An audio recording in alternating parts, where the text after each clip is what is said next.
Chapter 2. The Saviour Comes. We have 4 inspired accounts of the life, death and resurrection of our Lord.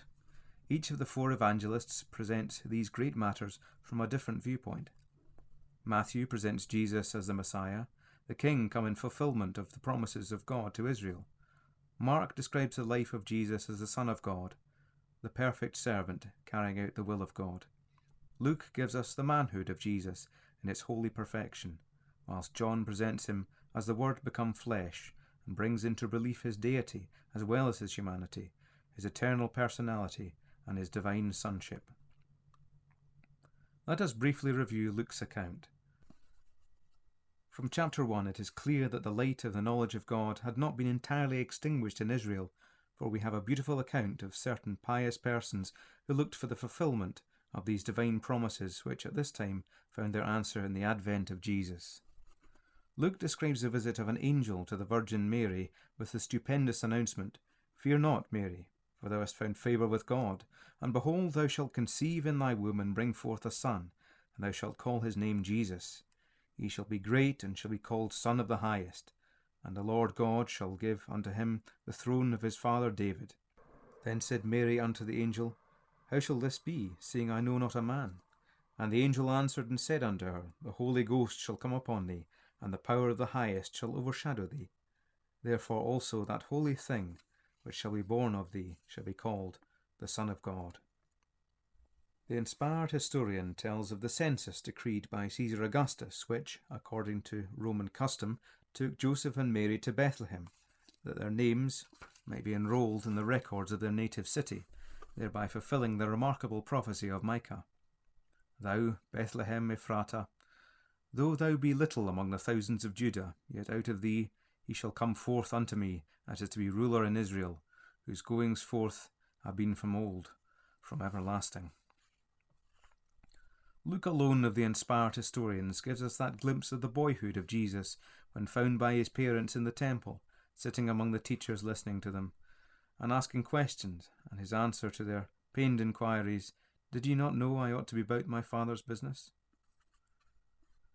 30 years were spent in humble obscurity, living the lowly life of a working man in the despised village of Nazareth, little noticed indeed by men, but observed by God, who at the end of those 30 years opened the heavens to declare the pleasure that he had found in him. It was then time for his public appearance and service, and he did not appear unheralded. John the Baptist, a man who, as Luke tells us, was prepared of God for this great mission, came forward as the herald and forerunner of Christ to prepare the way for him. Many listened to his preaching and were baptized in the Jordan. Jesus identified himself with these repentant ones by entering the water with them. As he came up out of the water praying, there occurred that act of divine recognition already referred to. The Spirit of God himself took on, for the moment, the visible appearance of a dove and descended upon him, whilst simultaneously the heavens were opened, and the voice of God was heard saying, "Thou art my beloved Son, in thee I am well pleased." God thus publicly acknowledged the relationship in which Jesus stood to himself and expressed his delight in the one who for 30 years had lived a life entirely pleasurable to him. We are then given an account of the temptation of Jesus in the wilderness and his victory over Satan. For the first time in the world's history, Satan had met a man whom he could not corrupt. Jesus then began his public service.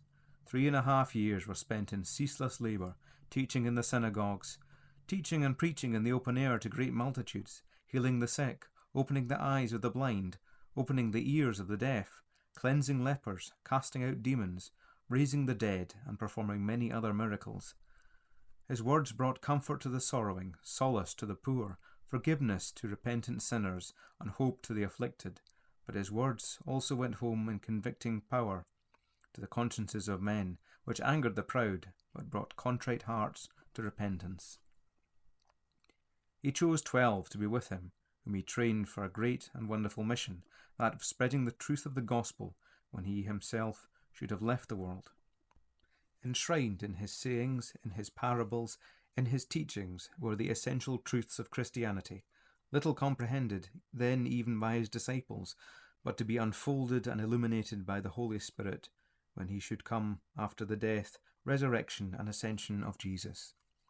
Incomprehensible to his disciples were those mysterious references to his sufferings and death and rising again.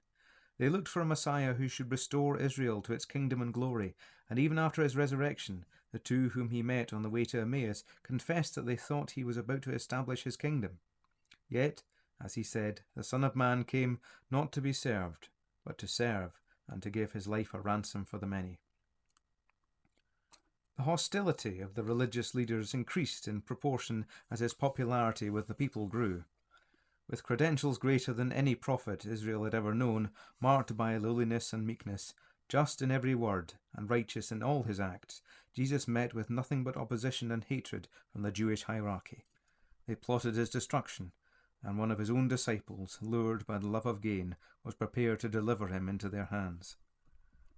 On the eve of the Passover, he was taken and brought before the high priest and the elders, and condemned as an impostor. Brought before Pilate, the Roman governor found nothing criminal in him, yet in base indifference to elementary justice, gave him over to the will of his enemies, acceding to their request to crucify him. We arrive at the greatest crisis in the world's history. There was never a moment like it. The Son of God hanging upon a cross, the culmination of man's hatred and human iniquity. When presented with perfect goodness and truth and grace in Christ, the world said, "Crucify him." Why did God allow it? Because Jesus was the Lamb of God who was to take away the sin of the world.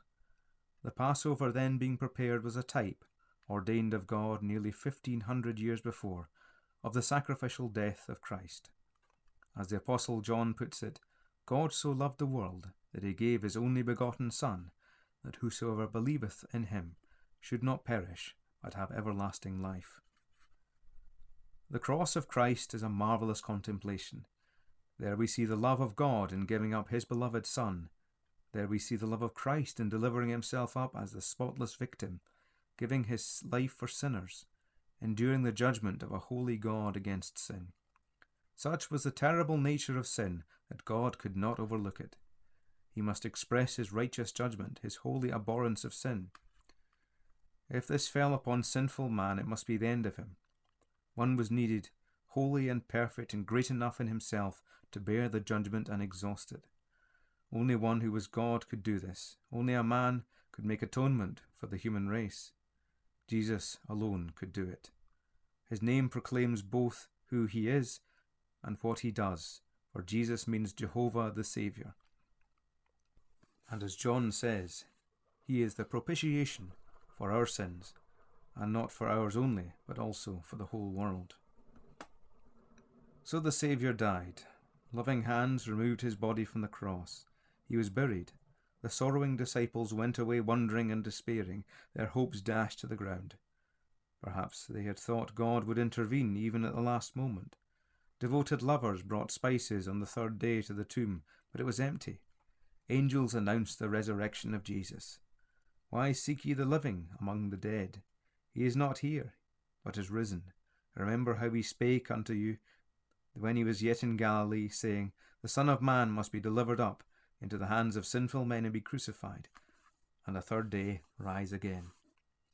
He appeared to Peter, to Mary Magdalene, and others. Then he met two disciples on the road to Emmaus. They failed to recognize him till, having accepted their invitation to sup with them, he was disclosed to them as he took the bread and gave thanks. Then he vanished from their sight, and they returned to Jerusalem, and found the 11 disciples gathered together, saying, The Lord is risen indeed, and hath appeared to Simon. And they told what things were done in the way, and how he was known of them in breaking of bread. And as they thus spake, Jesus himself stood in the midst of them, and saith unto them, Peace be unto you. Luke, continuing his account in the Acts of the Apostles, tells us how Jesus showed himself alive after his passion by many infallible proofs, being seen by the disciples during 40 days, and speaking of the things concerning the kingdom of God. Then one day he led them up to the Mount of Olives, and was carried up into heaven from the midst of them, a cloud receiving him out of their sight. And whilst they were still gazing heavenward, 2 angels appeared to them, saying, Ye men of Galilee, why stand ye gazing up into heaven? This same Jesus, which is taken up from you into heaven, shall so come in like manner as ye have seen him go into heaven. This was 40 days after his resurrection. And here we pause to comment that the second coming of Christ, as promised by the angels, a personal, visible coming, is an essential feature of the Christian faith. Behold, he cometh with clouds, and every eye shall see him.